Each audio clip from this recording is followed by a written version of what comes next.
Taloja MIDC मधील chemical कारखान्यात लागलेल्या आगीत जीवितहानी झाली नसल्याच्या बातम्या येत असतानाच 2 उत्तर भारतीय कामगार मृत्युमुखी पडल्याचे उघड झाले आहे। कारखानदाराच्या निष्काळजीपणामुळे MIDC मध्ये अशा घटना नेहमी घडत असताना प्रशासनाकडून प्रकरण दाबण्याचा प्रयत्न केला जात असल्याचा आरोप रायगड जिल्हा परिषदेचे उपाध्यक्ष अरविंद म्हात्रे यांनी केला आहे।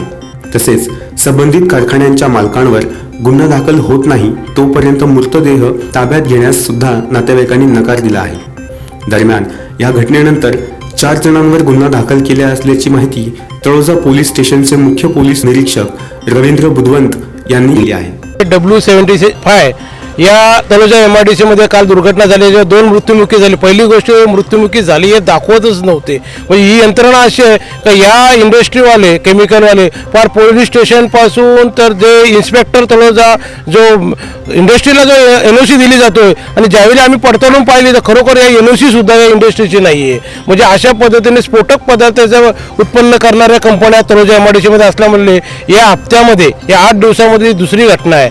आणि दुसरी घटना असताना हा जर तुम्ही मृत्युमुखी आता पाहिला असेल तर पूर्ण केमिकलमध्ये म्हणजे जसं का एकदमच तो ब्लास्ट झाल्यासारखा हा मृत्युमुखीचा हे झालेला आहे, बॉड्या झालेल्या आहेत। आणि जोपर्यंत या मालकाला अटक होत नाही आणि त्याच्यावर गुन्हा मनुष्य आणण्याचा गुन्हा दाखल होत नाही तोपर्यंत हे इथनं बॉड्या आम्ही उचलल्या जाणार नाहीत। यांच्या पाठीशी मी पूर्णपणे यांच्या पाठीशी आहे, कारण ही वारंवार घटना होऊ नये त्यासाठी जो इन्स्पेक्टर आहे महत्त्वाचं म्हणजे जो तळोजा MIDCचा मधला जो इन्स्पेक्टर आहे जे केमिकलचा त्याच्यावर सुद्धा हा गुन्हा दाखल झाला पाहिजे आणि जे झाल्याशिवाय याला इथनं आम्ही बॉडी उचलला जाणार नाही। तळोजा MIDC मध्ये ह्या वारंवार घटना होत असतात, याच्यावर कुठली कारवाई केली जाते का यंत्रणेमार्फत? आपली काय माहिती आहे का विषयी? प्रत्येक वेळी कारवाईचं करण्याचं आश्वासन दिलं जातोय आणि सर्व गोष्टी आश्वासाने फेल केला जातोय। त्यामुळे यावेळी मी असा निर्णय घेतलेला आहे यांच्यावर कारवाई जोपर्यंत होत नाही तोपर्यंत बॉडी उचलणार नाही। यासाठी मी स्वतः प्रांत ऑफिसरशी बोललोय, तहसीलदारशी बोललोय, कलेक्टर मॅडमचा फोन विषय असल्यामुळे लागला नाही त्यामुळे मेसेज दिलेले आहेत आणि पत्र दिलेले आहेत। इमिजिएटली यांच्या जोपर्यंत कारवाई होत नाही तोपर्यंत इथं बॉडी उचलणार नाही या भूमीवर आम्ही आहोत। तर जोपर्यंत या गरीब बिचारे कसं असतो, हे लोक आलेले MP UP वरनं लोक आलेले आहेत आणि पोट मजुरीसाठी आले, त्यांना कुठली सिक्युरिटी देत नाहीत, कुठलाही इन्शुरन्स ही कंपनी काढत नाहीत आणि कुठल्याही याच्यामध्ये मानधन पण याला दिलं जात नाही। अशा पद्धतीने राबून घेतात आणि याला माहिती नसतो केमिकल कोणतं आहे। ज्यावेळी स्फोट जाईल त्यावेळी सर्व यंत्रणा हे लोक मॅनेज करतात। त्यामुळे हे होऊ नये असं कालाबाजार रोखण्यासाठी या असल्या इंडस्ट्रीला यासाठी एक वेळ इंडस्ट्री बंद झाली केमिकल झोन तरी चालेल, परंतु या लोकांना न्याय मिळाल्याशिवाय मी पाठीशी यांच्या पाठीशी मी आहे। गेली 15 दिवसापासून या तळोजा इंडस्ट्री एरियामध्ये अशा प्रकारच्या 3 दुर्घटना घडल्या। सुरुवातीच्या काळात आम्ही मंडळीने फार काही गांभीर्याने घेतलं नाही, कारण कदाचित काम करताना थोड्याफार चुका होत असतात। पण कालची जी घटना घडली त्या घटनेचा खरं तर निषेध करायला पाहिजे की कुठल्याही प्रकारची काळजी कारखानदारांनी त्या प्रकारे घेतलेली नव्हती। त्याच्यामध्ये कारखाना चालवत असताना ज्या काही सोयीसुविधा पाहिजे होत्या त्यांचीही त्यांच्याकडे कुठल्याही प्रकारची तरतूद नव्हती। आग लागल्यानंतर काय प्रक्रिया केली पाहिजे याही साधन सामुग्री त्यांच्याकडे नसल्या कारखाने फॅक्टरी इन्स्पेक्टर अशा प्रकारे कारखानदारांना कारखाने चालवण्याची परवानगीच कशी देतात, हा मुख्य या ठिकाणी मुद्दा आहे।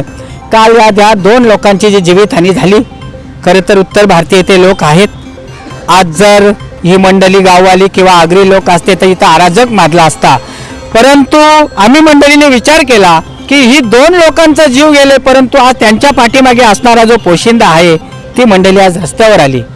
आमचं आज असं म्हणणं आहे की मी आज तालुका पोलीस स्टेशनशी चर्चा केली, ACPशी चर्चा केली, तहसीलदारांशी चर्चा केली। तहसीलदार आता त्या ठिकाणी कागदपत्राची छाननी करायला पोचलेले आहेत।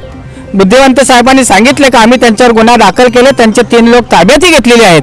पण 3 लोक ताब्यात घेऊन आमचा प्रश्न सुटलेला नाही।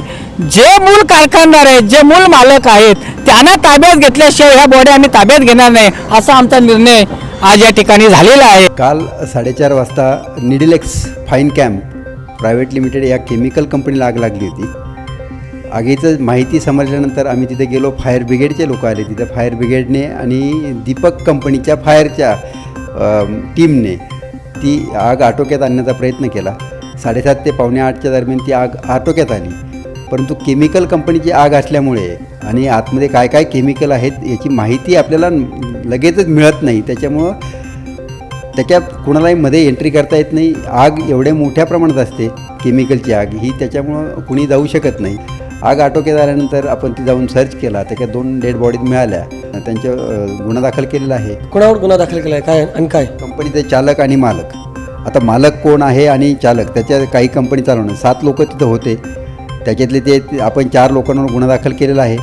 कंपनीचा एक पार्टनर आहे, मॅनेजर आहे, मालक आहे. त्या मालकाच्या आणि त्याच्या मुलाच्या नावावर रजिस्ट्रेशन आहे, त्यांच्यावर गुन्हे दाखल केले आहेत.